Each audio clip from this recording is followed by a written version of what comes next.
Auzubillahi minash-shaytanir-rajim. Bismillahir-rahmanir-rahim.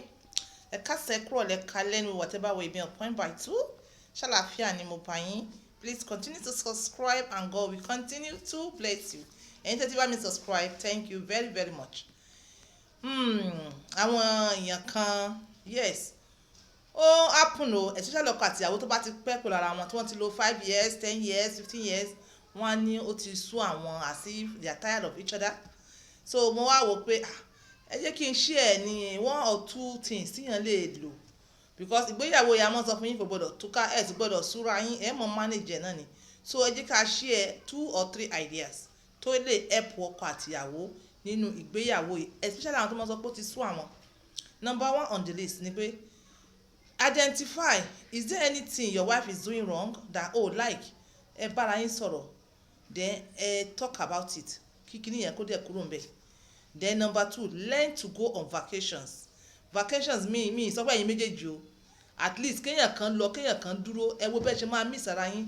Tẹ́ bá wá padà wá bára yín, ẹ rí i pé ìfẹ́ yẹn tún máa padà. Then 3, tí àwọn ọmọ bá wà ń bẹ̀, ẹ mọ̀ pé bàmí tí ọmọ bá ti wà ń bẹ̀, ọkàn mọ́ ń lọ fà torí ìtọ́jú ọmọ tó bá ti dọludé, ẹ kó àwọn ọmọ lọ sọ́dọ̀ ìyá àgbà. You understand? Àbí kí wọ́n kàn lọ lo like 2 weeks 1 week, so that ọkọ àti ìyàwó kẹ́tún ṣe ìfẹ́ àtẹ̀yìnwá, kẹ́tún practice àtẹ̀yìnwá. You understand? Tí àwọn ọmọ bá wà ń bẹ̀ yìí, ẹ máa wò pé ìfẹ́ yẹn ti jìnnà, because attention púpọ̀ la máa ń dà lórí àwọn ọmọ. So tó bá ti di ìgbà ọlùdé, ẹ mọ̀ sábà mọ̀ ṣe.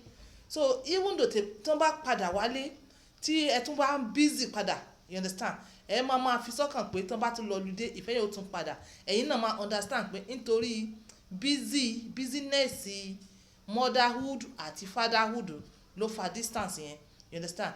Then tẹ́ bá ti wà nílé, àti sọ fún yín bí àwa tá à ń lo ìjáàbù nsìn, tẹ́ bá ti wà nílé, tẹ́ bá ti wà pẹ̀lú ọkọ yín, ẹ try láti mọ bọ́ ìjáàbù.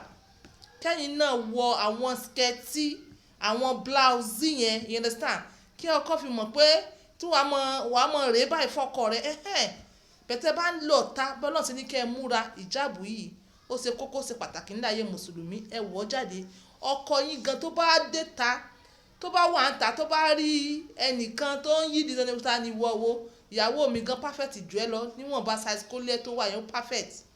So yẹ yín dẹ́ ẹ̀yin ìyàwó kan, ẹ̀yin ọkọ kan, ẹ mọ̀ tàrà yín, àdínì mi ò fẹ́ kíní kan, ẹ mọ̀ tàrà yín. Àtọ́pọ̀ nǹkan tẹ́ ẹ bá ti rí kanu nínú àdínì, so yẹ yín tẹ́ ẹ rí kanu Bible àti nínú Kùránì, so yẹ yín báyìí tẹ́ wọ́n á parọ́ tàrà yín, ẹ̀ ń lé ọkọ yín síta ni. Because ẹ bá lọ́kọ yín síta, ẹ mọ̀ lọ lé ikú. Ẹ wo bó ṣe ń ṣẹlẹ̀, ẹ mọ̀ lọ lé ọkọ yẹn fún ikú. Kò kí orí tí Táyé gbé wáyé, òun kọ́ ni Kẹ́hìndé gbé wáyé. Tí ìwọ obìnrin kan bá wáyé, kò sí nǹkan tó kàn mí, kó lọ tó bá lọ tó bá dé mọ́ tí wọ́n pa síbẹ̀ ńkọ́. Ọkọ tó jẹ́ kó ọkọ alálùbáríkà ni, nítorí pé ó dènà rẹ̀ ló jẹ́ kó mọ́ lọ síta. Ẹ̀yin ọkùnrin kan náà ẹ mọ̀ sọ wípé èèyàn kan ó mú jẹ, ìwọ lè ṣe tiẹ̀ kó mọ̀ mú jẹ. La fi sọ fún yín pé ẹ work modality tó jẹ́ pé ìwọ àti ìyàwó yín ẹ nífẹ̀ẹ́ ara yín. Then to conclude my point ni pé tẹ́ ẹ fi ní súra yín, jojoojúmọ́ kọ́ lẹ máa ṣe, ẹ mọ̀ ní sùúrù. Tó bá rí pé ó ti fẹ́ sún ẹ, tún ní sùúrù o.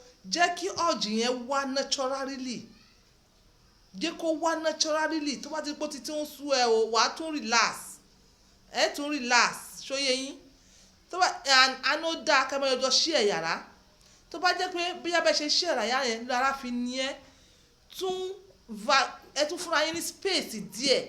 Èmi ò sọ wípé permanently o, because permanently náà kò dáa. Bá a ṣe jọjọ́ ṣí ẹ̀ yàrá ọkọ àti ìyàwó, ẹ fi ń cross check ara yín ni,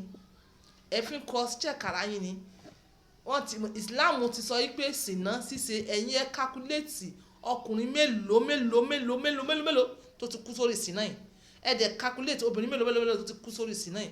Kò kí n ṣe nǹkan tó bá kọ́ lórí social media yìí ẹ máa gbé sórí.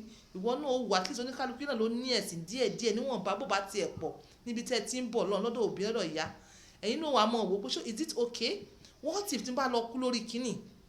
what if tí n bá lọ kú lórí kíní because ṣé ẹ jẹ́ kí n sọ fún yín àmọ́ bó ṣe ń lọ after this place àmọ́ bó ṣe ń lọ you understand àmọ́ èmi nígbàgbọ́ pé the after tá bá kú a máa lọ jẹ́rìí pé báwo la ṣe gbé ìwọ tó bá tiẹ̀ nígbàgbọ́ ṣé bó mọ̀ pé wàá kú wọ́n wá fi ẹ́ sínú sàárè tí ò ronú pé báwo ló ṣe fẹ́ rí báwo la ṣe fẹ́ gbé ṣé sìnà tí mò ń ṣe nù sàárè ṣé màá sì mọ̀ ṣe I'm sorry ṣé sìnà tí mò ń ṣe lọ́jọ́ ayé ìgbà tí mo wà láyé tí màá sì mọ̀ ṣe nù sàárè so ẹ bẹ̀rẹ̀ sí ní kóra yín dànù láti sìn kán wá béèrè sìnà yẹn lọ́wọ́ yín àti ìwà burúkú míì nínú sàárè yẹn.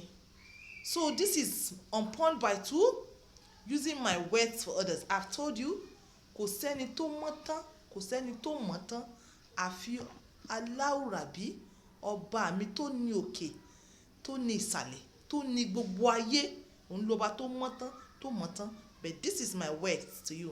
Bye for now.